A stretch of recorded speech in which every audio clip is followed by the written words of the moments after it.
संयुक्त निकाय, आठवां संयुक्त। वंगीस संयुक्त। वंगीस संयुक्त में 12 सुक्त हैं। इनमें भिक्षु वंगीस की कविताएं और उनके अनुभव वर्णित हैं। वंगीस बुद्ध के शिष्यों में सबसे उत्कृष्ट कवि थे। वे अपनी साधना और उपलब्धियों को गाथाओं में व्यक्त करते थे। पहला सुक्त, निखंत त्याग। एक समय भिक्षु वंगीस आनंद के साथ श्रावस्ती में विहार कर रहे थे। वंगीस के मन में कामवासना उठी।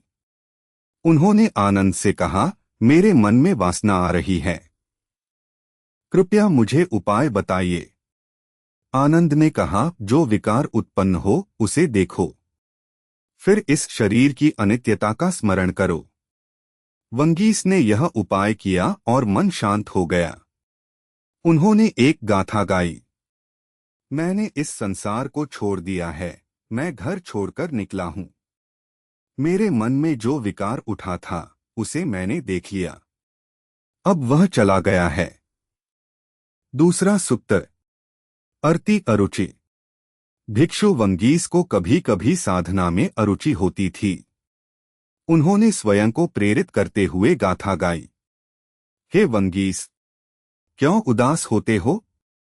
इस मार्ग पर चलने वाले महान थे, तू भी उस मार्ग पर है, उठ आगे बढ़। तीसरा सुक्त, पेसला विनम्र।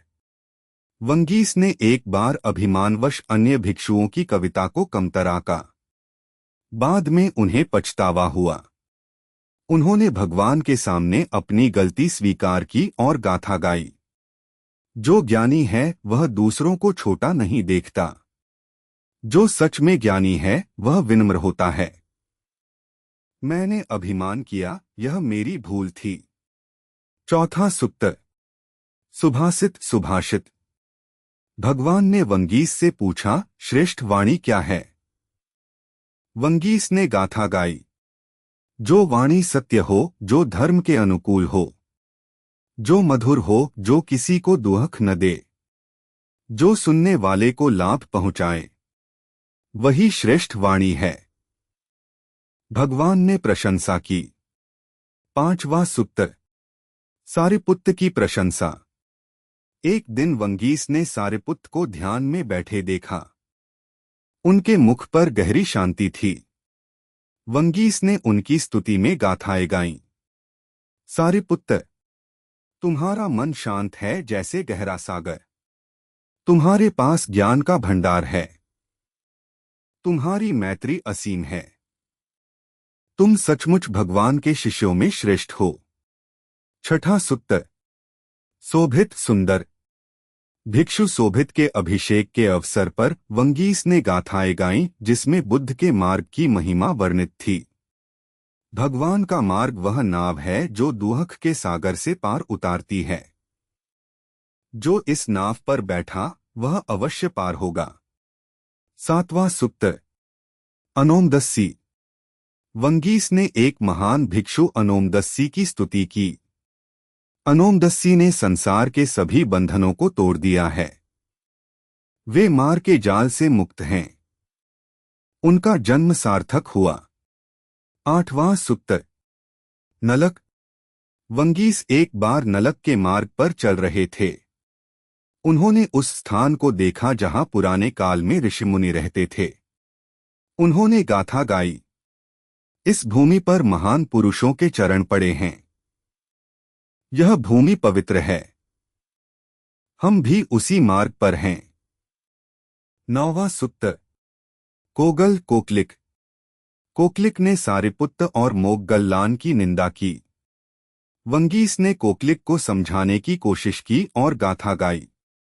जो दूसरों की निंदा करता है वह अपने ही पाप पर कुल्हाड़ी मारता है। जो सज्जनों की निंदा करता है उसे बड़ा दुख होता है। परंतु कोकलिक नहीं माना। 10वां सुक्त, पराभव पतन। वंगीस ने उन कारणों को गाथा में बताया जिनसे साधक का पतन होता है। जो लोभ में पड़ता है, जो क्रोध में अंधा होता है, जो मोह में फंसता है, जो अहंकार में डूबता है, वह साधना से गिर जाता है। इन चारों से बचो। 11वां सूक्त। सहस्रनेत्र। वंगीस ने भगवान के पास जाकर उनकी महिमा में गाथाएं गाईं। भगवान का ज्ञान असीम है। उन्होंने संसार के रहस्य को समझा है। वे हमारे मार्गदर्शक हैं। उनके उपदेश से जीवन में प्रकाश आता है। 12वां सूक्त। वंगीस की अंतिम गाथाएं। अपने जीवन के अंतिम दिनों में वंगीस ने यह गाथाएं गाईं। मैंने जीवन सार्थक किया। भगवान के चरणों में आकर मैंने धर्म पाया। संसार के सभी बंधन टूट गए। अब मेरा मन मुक्त है।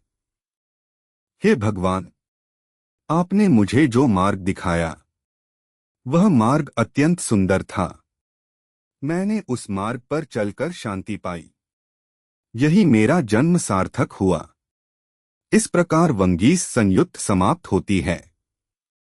वंगीस की कविताएं हमें बताती हैं कि साधना केवल नियम पालन नहीं है, वह एक गहरी अनुभूति है जिसे शब्दों में व्यक्त किया जा सकता है। कविता और ध्यान दोनों मिलकर जीवन को सुंदर बनाते हैं। सद्धम्म को सुनने के लिए धन्यवाद। बुद्धं शरणं गच्छामि। धम्म शरणं गच्छामि। संघं शरणं गच्छामि।